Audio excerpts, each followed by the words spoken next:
నమస్తే. నిజంగా ప్రకృతి ప్రళయతాండవం అంటే నేపాల్ జిల్లాలు సుకువా ఏదో సమ్ జిల్లా కోసీ నది.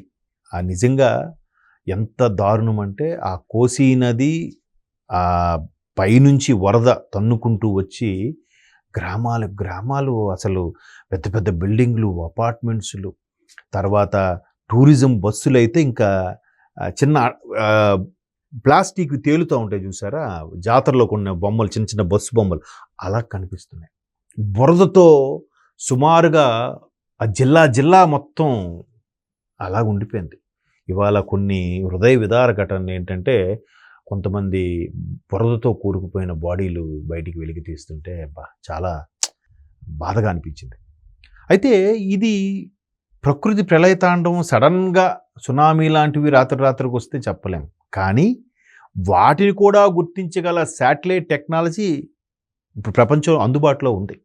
అండ్ మోరోవర్ ఇట్లాంటి హైలీ ఎక్విప్డ్ శాటిలైట్ టెక్నాలజీ భారతదేశంతో పాటు America, Russia, China, France, Germany లాంటి దేశాలు ఉన్నాయి. అయితే నేపాల్ చిన్న దేశం కాబట్టి దానికి చుట్టూ ఉండే సరిహద్దు దేశాలు లేదా ఇరుగు పొరుగు దేశాలుగా భారత్ కానీ, టిబెట్ కానీ, అటు చైనా కానీ, వీళ్ళు కూడా అరే చిన్న దేశం, వాళ్ళు ఎవరికి కయ్యాని కాళ్ళుదోవరు, వాళ్ళ దేశం వాళ్ళు ఏదో ఉంటారు. సో అటువంటి నేపాల్కి పైన టిబెట్లో సుమారుగా భారీ వర్షపాతం, అంటే ఆల్మోస్ట్ ఎన్నో సెంటీమీటర్ల వర్షపాతం కంటిన్యూస్గా ఒక 2 వారాల పాటు కురిసిందంట.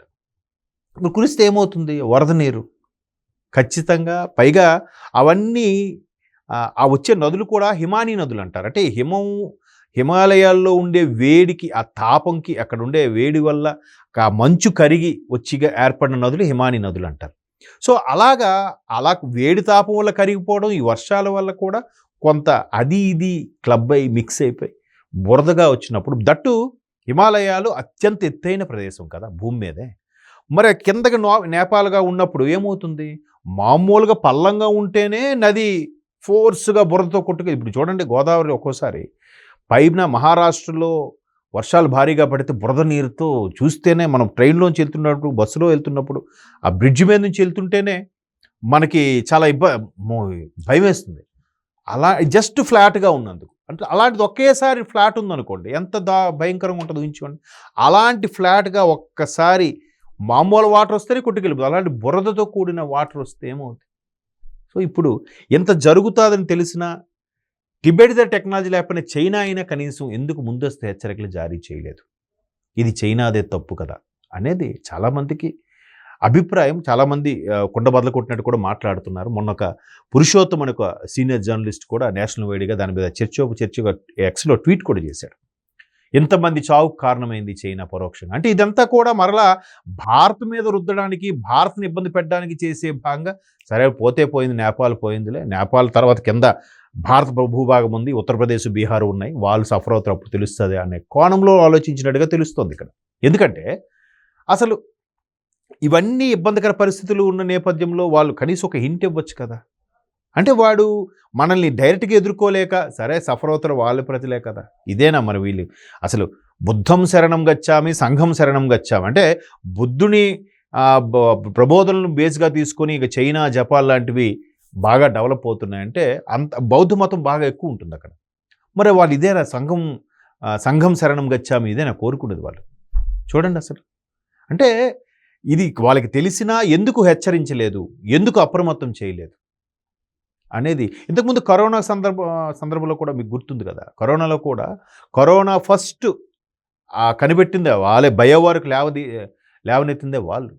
ఒకడు ఎప్పుడో 2019 డిసెంబర్లో, సెప్టెంబర్లో ఎప్పుడో సోకితే ఒక డాక్టర్కి 19 డిసెంబర్లో చనిపోతే అది మనకి ఫిబ్రవరి ఆల్మోస్ట్ ఎండింగ్కి ఎప్పుడుకో ప్రపంచాన్ని అంతకు తెలిసింది. అది కూడా దాచిపెట్టేసింది. అమెరికా లాంటి వాడైతే ఐక్యరాజ్య సమితిలో ఓపెన్గా స్టేట్మెంట్ ఇచ్చాడు, ఇది చైనా నిర్వాహకమే, చైనా యొక్క కుట్రని.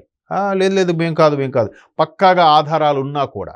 ఏంటి, సెకండ్ వేవ్లోనో థర్డ్ వేవ్లోనో సుమారుగా 3 కోట్ల మందో 2 కోట్ల మంది చనిపోయినా కూడా ఎక్కడ బయటికి రానివ్వకుండా, పేపర్లో లీక్ చేయకుండా చైనా నేషనల్ మీడియాని నోరు మూయించేసింది.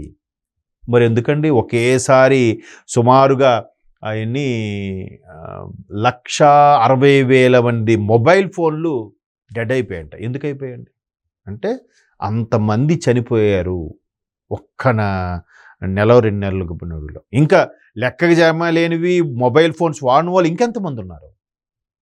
అట్లా చాలా వరల్డ్‌లో ఉండే ఇన్వెస్టిగేటివ్ జర్నలిజం గానీ, కొన్ని రకాల దేశాల యొక్క ఇంటెలిజెన్స్ వాళ్ళు ఇవన్నీ బయటికి రావడం వల్ల అవి తెలియొచ్చాయి. లేదంటే తెలిసేది కాదు. సో ఇప్పుడు కూడా వీడికి తెలిసిన అంత శాటిలైట్ టెక్నాలజీ ఉన్న వర్షం పడిద్ది, లేదంటే ఒక అంచనా వేయొచ్చు కదా సైంటిస్టులు. ఇలా ఉంటుంది డౌన్‌గా నేపాల్ ఉంది కాబట్టి హిమాలయాలు ఎత్తైన ప్రదేశం నుంచి వచ్చినప్పుడు మామూలుగా నీరే ఫోర్స్‌గా వెళ్తుంది. అలాంటప్పుడు ప్రమాదము. లేదా ఆయా పర్టిక్యులర్ ప్రాంతాలు, ఆ నదీ పరివాహక ప్రాంతాలు ఖాళీ చేయాలి. ఇప్పుడు చూడండి, సుమారుగా చనిపోయిన వాళ్ళని 169, 180 అంటున్నారు. కానీ గల్లంతైన వాళ్ళు 700 పైచిలుకున్నారు. అందులో 150 మంది భారతీయులే ఉన్నారంట 700 మందిలో. ఇంకా ప్రపంచ దేశాల నుంచి ఎంతమంది ఉన్నారు. ఇందాక ఇక్కడ న్యూస్ ఈషా ఫౌండేషన్ వాళ్ళే ఎక్కువ మంది ఉన్నారట అందులో. చూడండి ఎంత దురదృష్టం అది. అంటే ఇలాంటివి ఎక్స్పెక్ట్ చేయలేము. కానీ ఇది సునామీలాగా ఒక రాత్రి ఇప్పుడు పడుకుంటే వచ్చి నిద్రలో బురద కొట్టుకెళ్ళిపోయిందనే పరిస్థితి కాదు కదా. ఇప్పుడు కేదార్నాథ్ వాటికి వెళ్తున్నప్పుడు కూడా మార్గ మధ్యలో అట్లా ఘాటీ రోడ్డే ఉంటుంది. అమర్నాథ్కి వెళ్ళేటప్పుడు సడన్గా వర్షం పడితే అది కూడా కొండ చర్యలు అలా జారిపోతాయి, ప్రమాదం జరుగుతుంది. ఈవెన్ అక్కడ కూడా ఇప్పుడు అవంటే ఊహించిన ఇది ముందు పలానా వర్షపాతం పడుతుంది, ఇక్కడ ఉన్నాయి దేవాలయం మూసేస్తున్నాం, లేదంటే ఇక్కడ ఈ నదీ పరివాహక ప్రాంతం ఖాళీ చేయండి, ఇక్కడ పరిస్థితులు ఇలాగ ఉన్నాయి అని చెప్తే కనీసం ఆస్తి నష్టం భయంకరంగా జరిగింది. ఈవెన్ నేపాల్ టిబెట్ బార్డర్కు ఏదో పెద్ద కట్టడం, అది ఫుల్గా మిలిటరీ అంతా ఉంటారు. అక్కడ కూడా ఆ వరద వస్తుంటే జనాలు పరుగులు పెడుతున్న వీడియోలు చూస్తే ఒక్కసారి ఆ బిల్డింగ్లన్నీ ఇది చెప్తున్నాను కదా పేక మేడలా కొట్టుకెళ్ళిపోయాయండి. ఎంత చూడండి, అంటే వితిన్ 98 సెకండ్స్లో మొత్తం స్మాష్ అయిపోయిందట. 98 సెకండ్లు అంటే కేవలం 2 నిమిషాల టైం కూడా ఇవ్వలే ఆ బురద. అంత భయానకంగా ఆ డౌన్కి దూసుకురావడం నేపాల్ జరిగింది. బట్ ఎవరైనా తెలిసి కూడా చేయకపోవడం అనేది చాలా తప్పు. చైనా వాడు ఆధిపత్యమో లేదంటే అమెరికా కన్నా నేనే తోపు అనుకోవాలి అనుకుంటాడు, కానీ భారత్ దగ్గరికి వచ్చేసరికి మాత్రం ఆడ ఆటలు సాగట్లేదు. అందువల్ల వాడు ఏదో ఒక రకంగా పొరుగు దేశం ఇబ్బంది పడితే వాళ్ళు పడతారులే. ఎందుకంటే బంగ్లాదేశ్ నుంచి ఆ చొరబాట్లు అన్నీ మనకే కదా హెడేక్ అంతా. అటు పాకిస్తాన్ వెధవల నుంచి ఇటు నేపాల్ వరకు జరిగే ఇబ్బందులు, అటు భూటాన్లో జరిగే ఇబ్బందులు అన్ని చుట్టుముట్టి, ఆ బర్మా నుంచి ఇలా చేసి ఇబ్బంది పెట్టాలనేదే ఈ అంతర్జాతీయ రాజకీయాల్లో ఇదొక భాగం అని అనిపిస్తూ ఉంటుంది. మొత్తం మీద చైనా వాడు చేసేదే తప్పని కూడా ప్రపంచమంతా ఘోషిస్తోంది. మళ్ళీ వాడు ఒకసారి కరోనా, మళ్ళీ ఇది వాడు ఇప్పటికే నెక్స్ట్ జనరేషన్ సంతానం లేక ఇబ్బంది పడుతున్నాడు. ఆ దేశం ఏమవుతుందో మరి. ఇలాంటి దుర్బుద్ధి ఉంటే ఇంకేమవుతుంది చెప్పండి దేశం.